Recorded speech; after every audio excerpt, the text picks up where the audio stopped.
Good morning dear friends, welcome to DTC. बेटा photosynthesis in higher plant, इस lecture में हम लोगों ने लास्ट लेक्चर में C4 पाथवे को स्टार्ट किया था। उसमें हमने उसका जो इंट्रोडक्टरी पार्ट है C4 पाथवे में, जो C4 प्लांट होते हैं वो उनके फीचर्स क्या होते हैं, उनके अंदर कौन से टाइप की सेल होती है, mesophyll and bundle sheath cell, उन दोनों सेल का C4 प्लांट में क्या रोल होता है, इसे हमने कंप्लीट किया है। बेटा आज के लेक्चर में हम C4 पाथवे की जो साइकिल है उस साइकिल को कंप्लीट करते हैं। तो मैं यहाँ पे हेडिंग डाल रहा हूं बेटा C4 साइकिल या C4 पाथवे की साइकिल भी बोल सकते हैं। अगर हम यहाँ पे C4 पाथवे की साइकिल की बात करते हैं तो बेटा मैं यहाँ पे C4 पाथवे दो सेल के अंदर यहां पे हमें देखने को मिलता है।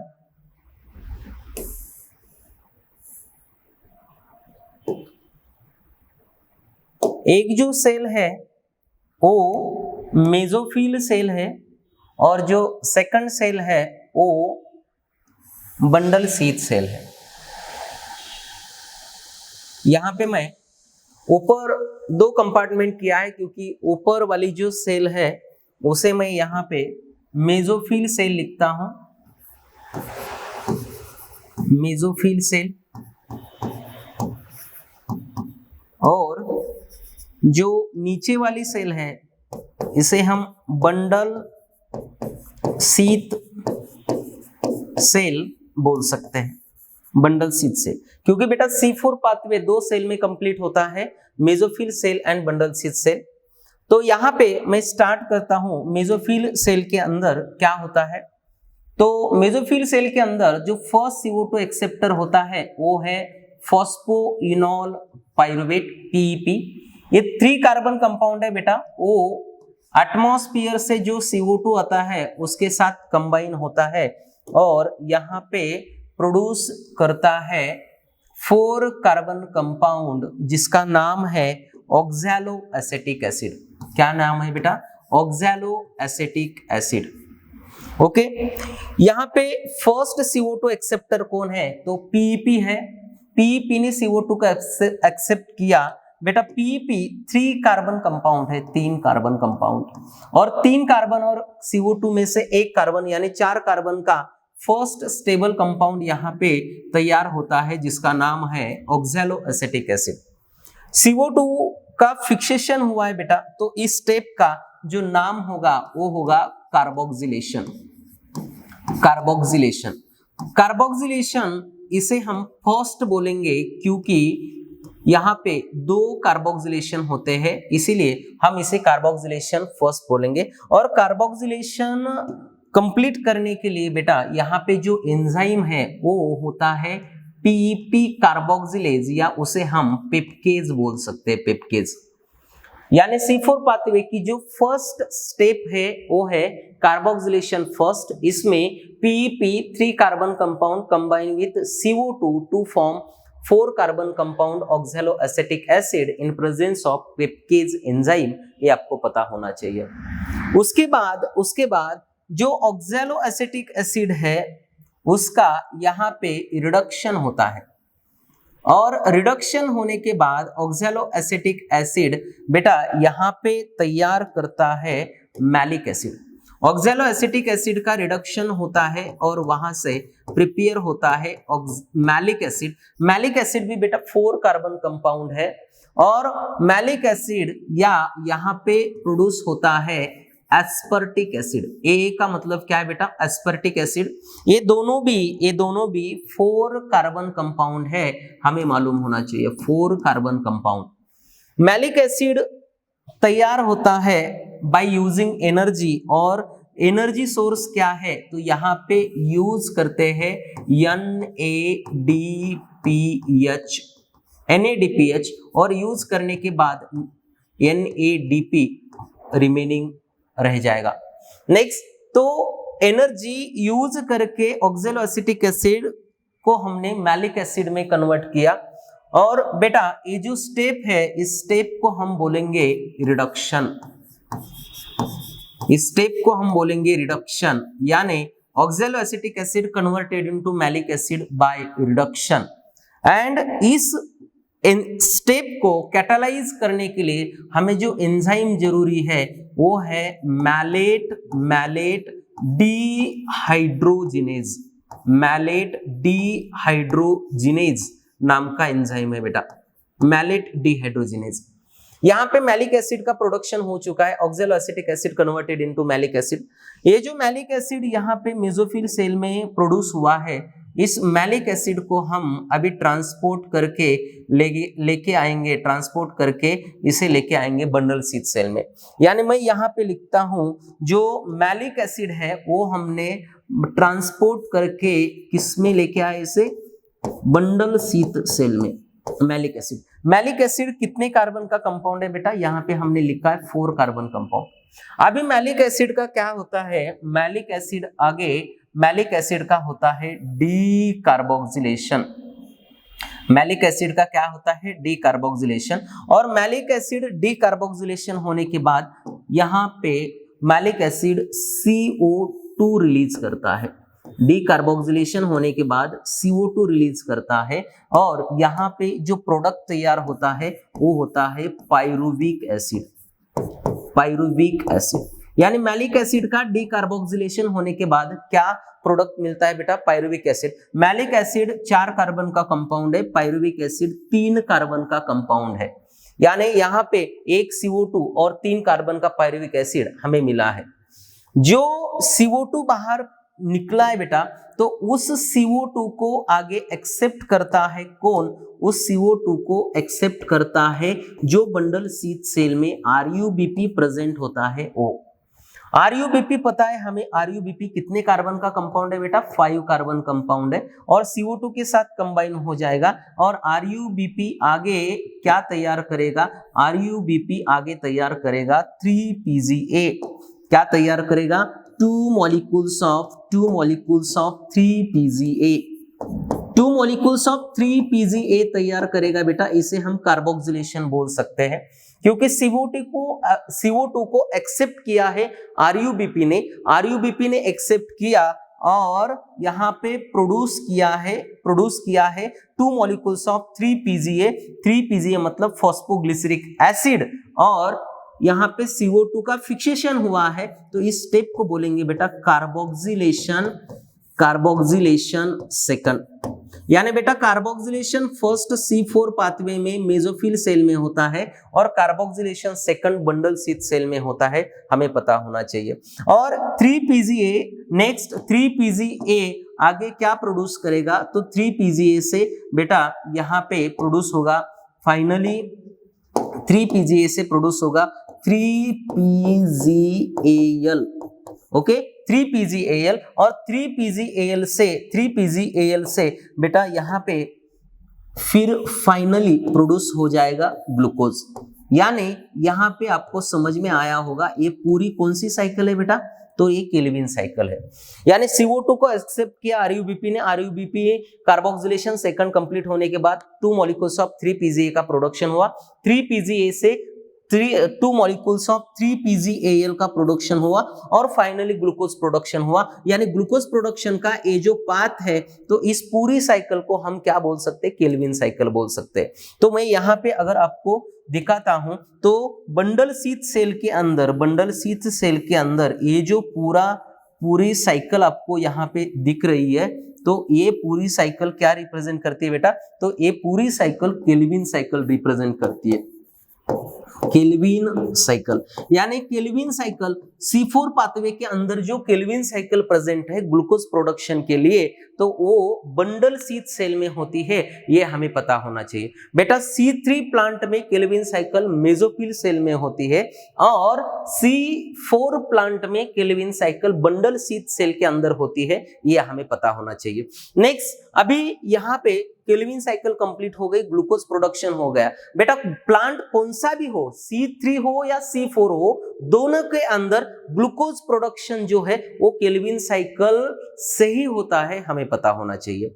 ओके, तो यहाँ पे केल्विन साइकिल कंप्लीट हो गई।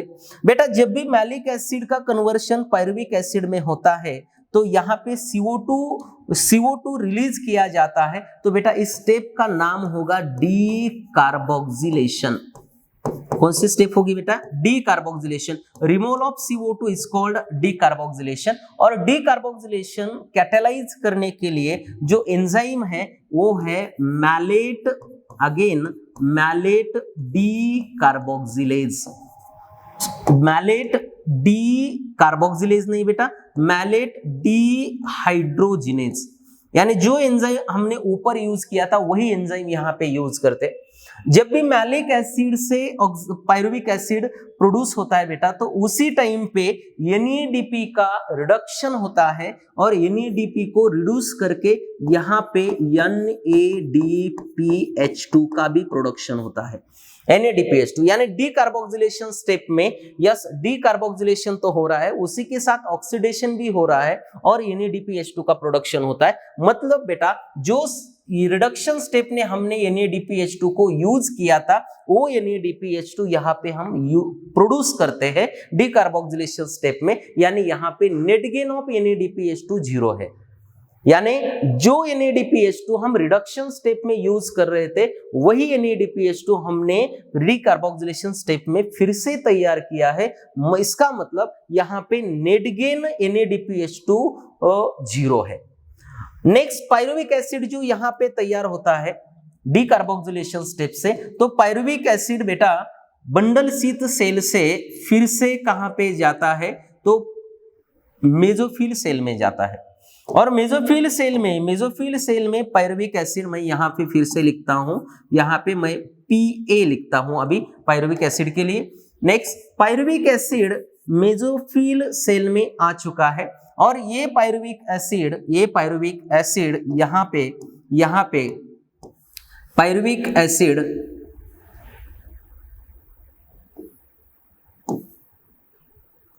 रीजेनरेट करता है PEP को।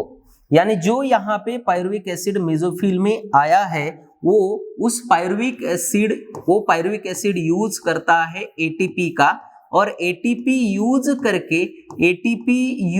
करके pyruvic acid converted into phosphoenol pyruvate. बेटा मतलब जो PEP हमने शुरुआत में यूज किया था वो साइकिल के लास्ट में हमने फिर से रीजनरेट किया है पायरुविक एसिड का यूज करके। सो इस स्टेप को हम बोल सकते हैं रीजनरेशन। यानी ये जो स्टेप है तो ये स्टेप कौन सी बेटा? रीजनरेशन। ये जो स्टेप है तो इस स्टेप को नाम देंगे हम रीजनरेशन।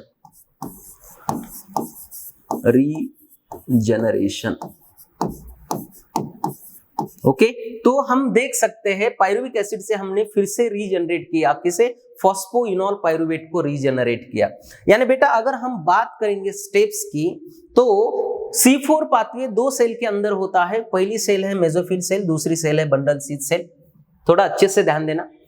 फर्स्ट कार्बोक्सिलेशन 1 जो होता है वो मेसोफिल सेल के अंदर होता है, जिसमें PEP CO2 के साथ कंबाइन होकर ऑक्सैलो एसिटिक एसिड तैयार करता है।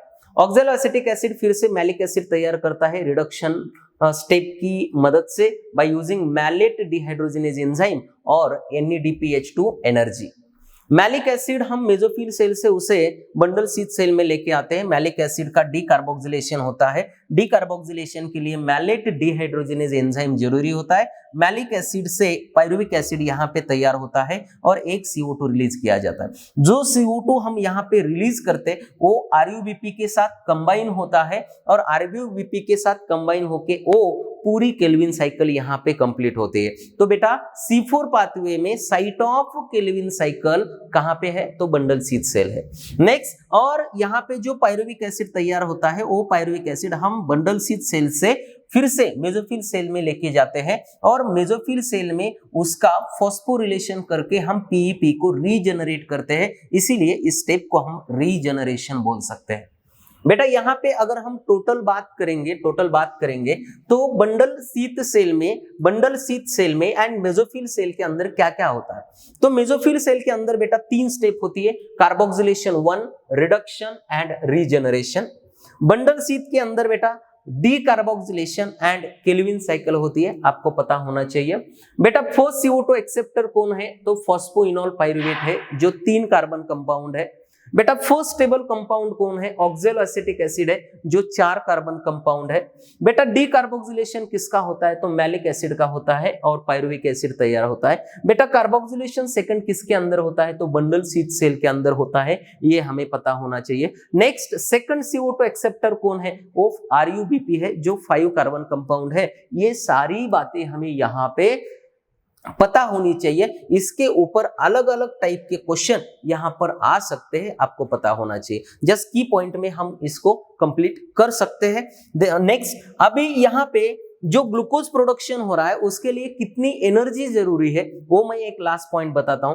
बेटा यहाँ पे केल्विन साइकिल हो रही है, इसका मतलब बंडल शीथ के अंदर केल्विन साइकिल होने के लिए हमें पता है एक ग्लूकोज प्रोडक्शन के लिए 18 ATP और 12 NADP की जरूरत होती है। यानी 18 ATP और 12 NADPH2 ये तो जरूरी है ही, उसके साथ उसी के साथ यहाँ पे बेटा रीजनरेशन स्टेप में टोटल 12 ATP हमें जरूरी होते हैं। कितने ATP? 12 ATP।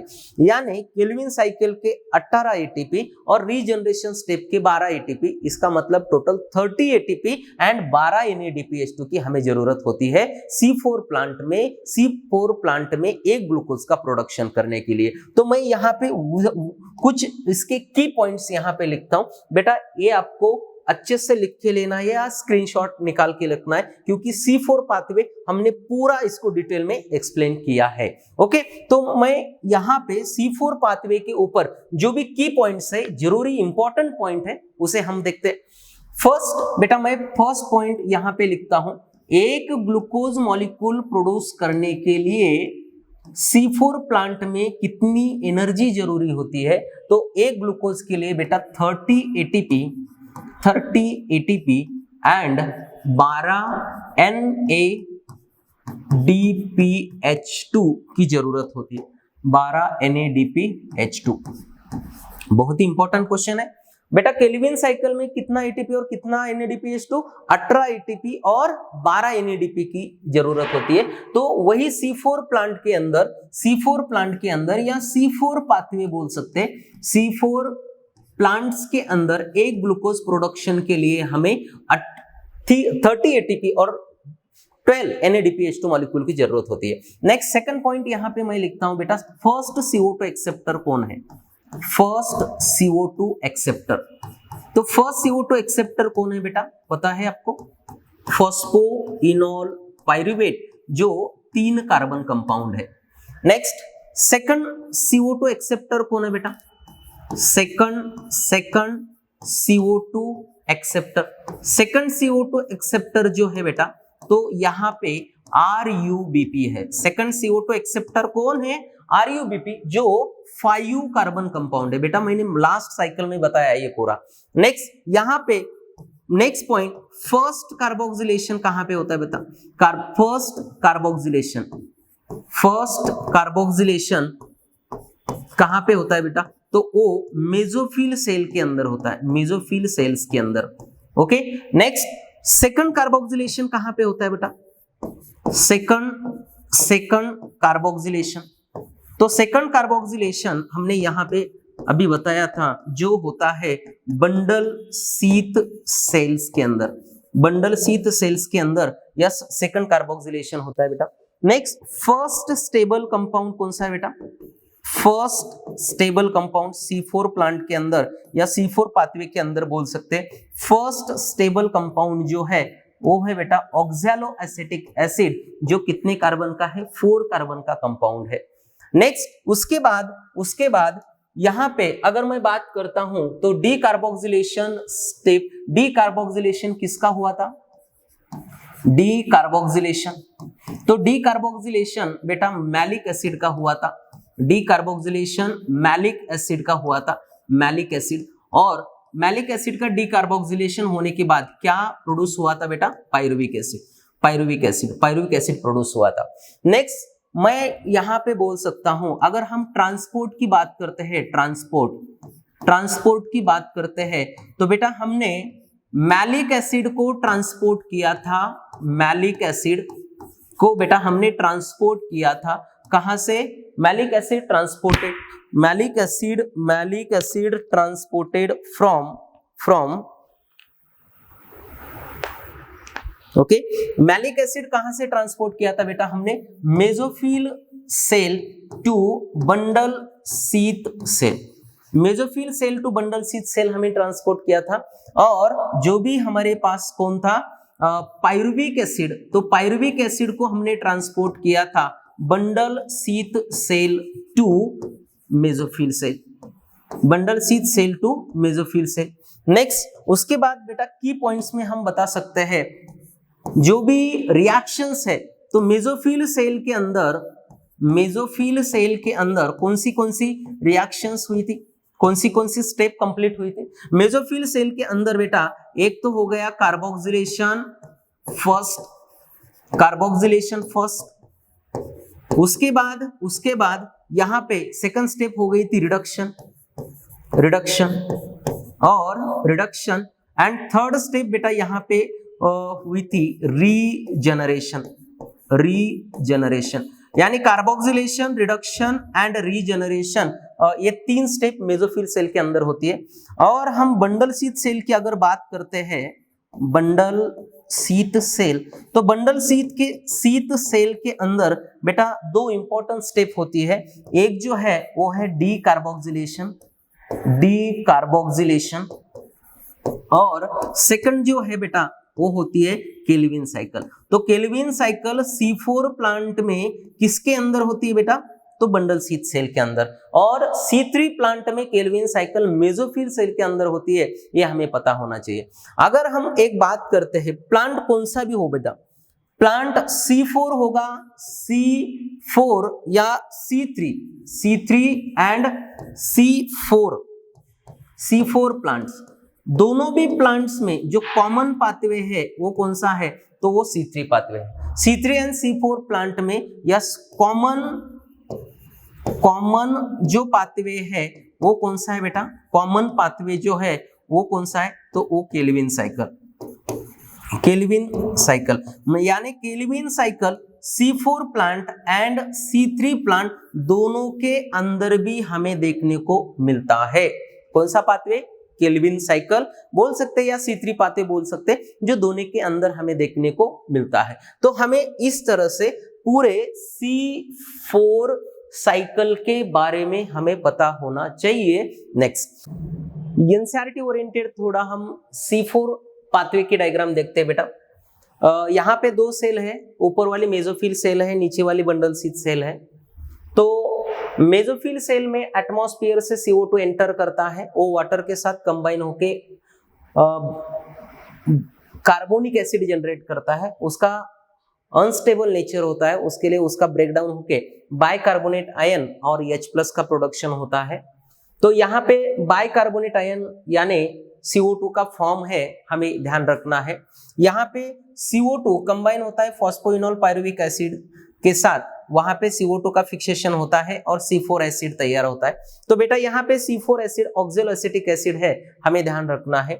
उसके बाद हम C4 एसिड को ट्रांसपोर्ट करते हैं मेसोफिल सेल के बंडल शीथ सेल के अंदर, और बंडल शीथ सेल के अंदर जो C4 एसिड तैयार होता है तो आता है, तो वो मैलिक एसिड होता है। यहाँ पे एक स्टेप को नहीं दिखाया बेटा, C4 एसिड का रिडक्शन होकर मैलिक एसिड तैयार होता है, और मैलिक एसिड हम मेसोफिल सेल से बंडल शीथ सेल में ट्रांसपोर्ट करते हैं, और जो यहाँ पे C4 एसिड है उसे हम मैलिक एसिड बोलेंगे, क्योंकि मैलिक एसिड का डीकार्बोक्सिलेशन होता है और वहां से C3 एसिड मतलब पायरुविक एसिड तैयार होता है। तो यहाँ पे हम जो C4 एसिड है बंडल शीथ सेल के अंदर उसे मैलिक एसिड कंसीडर करेंगे, और जो C4 एसिड है मेसोफिल सेल के अंदर उसे हम ऑक्सैलोएसिटिक एसिड कंसीडर करेंगे। मैलिक एसिड का डीकार्बोक्सिलेशन होने के बाद C3 एसिड मतलब पायरुविक एसिड तैयार होता है।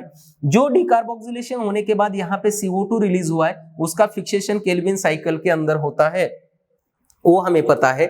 C3 एसिड हम फिर से उसे ट्रांसपोर्ट करके मेसोफिल सेल के अंदर लेके जाते हैं, और वहां पे हम रीजनरेट करते हैं फॉस्फोइनोल पायरुवेट को।